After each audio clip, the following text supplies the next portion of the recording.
Општина Штип ги повикува граѓаните и правните лица на територијата на општината да учествуваат на јавниот повик за доставување на иницијативи за изработка на урбанистички планови.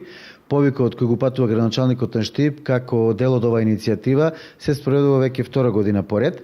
Јавниот повик трае 30 дена, значи веќе од утре до 20 мај и сите заинтересирани физички и правни лица треба да достават иницијативи за изработка на урбанистички планови од член 7 од Законот за простор и урбанистичко планирање.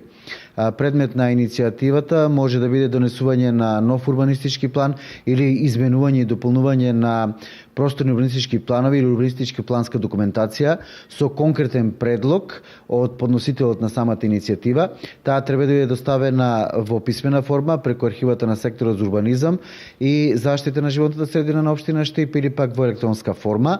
Прифатените иницијативи од јавниот повик ќе бидат вградени во програмата за изработка на урбанистички планови на територијата на општината за 2016 година, а средствата за прифатените иницијативи за изготвување на потребната документација треба да се обезбеди од страна на подносителите на иницијативите, правните или физичките лица.